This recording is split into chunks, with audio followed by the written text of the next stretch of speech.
Wildlife worldwide is declining. Also, it is safe to say a lot of people do not care or are misinformed about the benefits of preserving wildlife. It is hard to dispute the fact that it's hard to dispute the fact when you look at the data. Furthermore, you're viewing a data chart from Neil McCarthy's article, Wildlife Populations Worldwide Have Plummeted, that shows percentages of the wildlife decline from 1970 to 2010. Retrieved from the Statista website, and you can view the article there in the stats. I am sure we all have taken part in some form of wildlife extinction.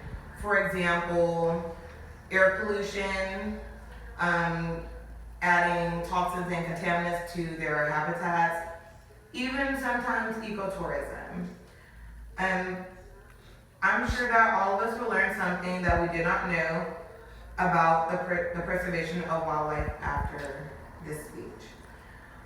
It is time for us to preserve wildlife instead of extinct it. Today we're going to be talking about threats that impact wildlife and ecosystems and its effects. Then we will review some facts about preserving wildlife. Then we'll discuss ways that we can, benefit from it, and also what we can do individually to help, preserve wildlife. Okay, so let's look at some facts. There is substantial data that shows our wildlife communities are facing a growing number of threats. According to the textbook Biology by Kimball and Rees, human activity dominates the chemical cycles that run our planet. Some of the negative impacts that human activity has on our wildlife communities range from contamination of aquatic ecosystems to air and soil pollution. Also, the rising of carbon dioxide levels in our atmosphere. Since the Industrial Revolution, the concentration of carbon dioxide in the atmosphere has been increasing as a result of burning fossil fuels and deforestation. In 1958, a monitoring station began taking very accurate measurements on Hawaii's Mauna Loa Peak, a location far from cities and high enough for the atmosphere to be all mixed well together. So when you looked at the data, what are the effects? Urban development and habitat loss caused by human activities is actually very harmful to our wildlife, and it's hard to preserve it when we're doing things like that. Also, according to the 8th edition of Environment, the 1982 amendment of the ESA provided a way to resolve conflicts between protection of endangered species and development interests on private property. Habitat conservation plans, HPCs, was something that they were trying to use to help preserve wildlife. However, conservationists point out that HPCs actually, they don't provide any promise of recovery of rare species. On occasions, conservationists believe that HCPs are causing harm to our environment and to our wildlife, so they feel like it's hurting it more than it's helping it. Also, wildlife and conservation advocates think that ESA does not do enough to save our wildlife and endangered species. The degradation of synthetic chemicals in soil and water are causing harmful effects to wildlife. For example, large amounts of plastic in the soil. According to the 10th edition of Microbiology, plastics compromise about a fourth of all municipal waste. So even for us, like if you go fishing or camping and you throw bottles and things like that into, animals' natural habitats, we're help hurt them and kind of kill them off. So I'm sure you all agree that these effects are harmful to our wildlife communities. So what now? What can we do about it? There are many ways we can make a difference. First, we can all gain knowledge on well-known wildlife organizations that we did not know.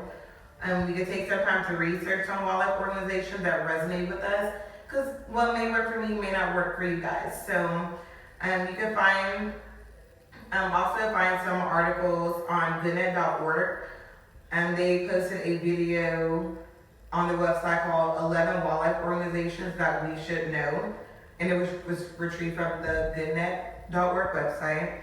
Also, the EPA.gov website can help us learn about the Superfund program to protect healthy communities and advance environmental protection. And that was retrieved from the EPA.gov Superfund website. Saving wildlife benefits humans in ways that we really need. According to Marina Cotard, an environment activist, states that wildlife conservation promotes agriculture biodiversity, which plays an important role in building a secure, robust, and thriving food system. And that was from the OneGreenPlanet.org website. Another compelling benefit from wildlife conservation is the protection of human health. We should be inspired to make a difference. Everything that connects.org's website inspires, educates, and empowers people to make a difference in life, and as well as, learn and try to help the ecological foundations of life. Protecting nature is no different than protecting ourselves. Wildlife preserves can be found in every country, environment, and ecosystem. Zachary M. Smith from the University of Washington states, the moral of the story, wildlife preserves aid in informing us what's important to protect. Preservation should extend far beyond the boundaries and be a major consideration in all phases of planning and development. And that was retrieved from the Washington's Department of Education website. Now, act now to save wildlife. 5 actions that can make a difference. Engage with the conservation communities in your local communities. Visit a national park. Reduce demand for illegal wildlife parts and products by just simply, not buying them. Commit to learning more about the risks to wildlife and their habitats and reducing your carbon footprint. Also, use the power of your network to inspire others. This was retrieved from the worldbank.org website, and you can also check that out. There are just a few things to be done that can make a difference, just small things that we can do. And in conclusion, we all have the resources to make a change and inspire others to preserve wildlife. However, the 8th edition of Environment states that wildlife management is an application of conservation principles to manage wild species and their habitats for human benefit or for the welfare of other species. Furthermore, educating ourselves about the past issues and future changes benefits both wildlife and humans. Now I challenge you to take these ideas and this knowledge to start making a positive change within your own power, within your own communities. Does anyone have any questions for me?